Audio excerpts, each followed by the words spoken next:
ఈ కూలీ కోసం నా రోజువారీ కూలీ వదులుకొని వెళ్ళా. కూలీ కాస్త బాగా కాలి మాడిన మసిబుగ్గును మొఖాన పూసి బయటికి పంపించేశారు డైరెక్టర్ లోకేష్ కనకరాజు గారు.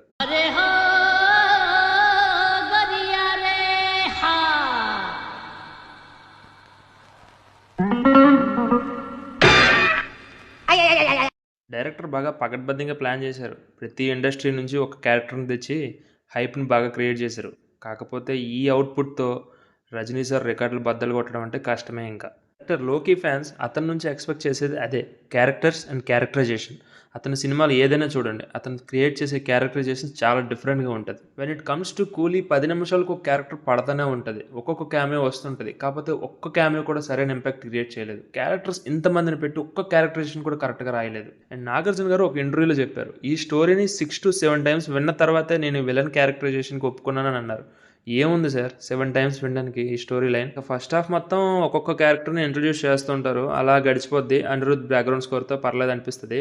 ఇంకా సెకండ్ హాఫ్ విషయానికి వస్తే మేము వెళ్ళిపోతాం, బ్యాలెన్స్ పేమెంట్ ఇవ్వండి. ఇట్టాడు కదా అవుద్దని అన్నిసార్లు అడిగారు, ఎక్కడికి వెళ్తున్నాం అని. మీకు అసలు ఏం రైట్స్ ఉన్నాయండి మమ్మల్ని ఎక్కడికి తీసుకొచ్చి చంపడానికి? ఈ మూవీకి ఏ రేటెడ్ సర్టిఫికేట్ ఎందుకు ఇచ్చారో నాకు అర్థం కావట్లేదు. దీనికి ఏ ఇచ్చారంటే ఇంకా మార్కో, సలార్, యానిమల్ వంటి మూవీస్కి అయితే 2-3 ఏళ్ళు ఇచ్చినా తప్పులేదు. ఇక మూవీలో ప్లస్ గురించి మాట్లాడుకుంటే ప్రొడక్షన్ వాల్యూస్, కెమెరా వర్క్ అయితే చాలా బాగుంది. And coming to the music director Anirudh, background score అయితే ఎరగదీశాడు మనోడు. మైనస్ విషయానికి వస్తే క్యారెక్టర్స్, అసలు ఎంతమంది క్యారెక్టర్స్ అయితే అవసరం లేదు ఈ మూవీకి, ఈ స్టోరీ లైన్కి. నాకు ఈ స్టోరీ లైన్ చూస్తుంటే కబాలీ మూవీ గుర్తొచ్చింది. యాక్షన్ సీక్వెన్సెస్ కూడా బాగానే డిజైన్ చేశారు. ఏ రేటెడ్ అనేసి ఊహించుకోకండి, సింపుల్గా పర్లేదు, డీసెంట్ స్టైల్లో ఉన్నాయి. డైరెక్టర్ లోకేష్ గారి లాస్ట్ ఫిల్మ్ లియో, ఆ మూవీకి కూడా చాలా డిసప్పాయింట్ అయ్యాను నేనైతే. ఎందుకంటే లోకేష్ సార్ తీసిన ఫిల్మ్స్లో నాకు ఏదైనా నచ్చిన మూవీ ఉందంటే అది లియోనే. దాని తర్వాత కంబ్యాక్ ఇస్తారు అనుకున్న ఈ మూవీతో ఇది కంబ్యాక్ కాదు, ఇంకొంచెం వెనక్కి నెట్టిద్ది ఆయన. అమీర్ ఖాన్ అండ్ ఉపేంద్ర గారు ఈ 2 క్యారెక్టర్స్ కూడా అంత ఇంపాక్ట్ అయితే క్రియేట్ చేయలేదు మూవీలో. అండ్ నాగార్జున గారి క్యారెక్టర్, సైమన్ క్యారెక్టర్ ఏదైతే ఉందో అదైతే ముందే లెట్ ఇట్ డౌన్, చాలా డౌన్ చేసేసారు. అంటే ఎండ్ ఆఫ్ ది మూవీ వచ్చేసరికి అతని పవర్ ఏం కనిపించదు. ఇంకా ఎప్పుడైతే అమీర్ ఖాన్ గారి క్యారెక్టర్ నాగార్జున గారి పైన ఇంకొకరు ఉన్నారని అమీర్ ఖాన్ గారిని ఇంట్రడ్యూస్ చేశారో, ఇంకా నాగార్జున గారు సైమన్ క్యారెక్టర్ వేస్ట్ అనిపించింది నాకు. ఎల్సీయూతో కనెక్షన్ ఉందా అంటే no, it's not linked with LCU. ఆ ఫ్రాంచైజీ వేరు, ఈ మూవీ వేరు. డైరెక్టర్ లోకేష్ గారు స్టార్టింగ్లోనే చెప్పేశారు ఇది ఒక stand alone film, experimental film అని.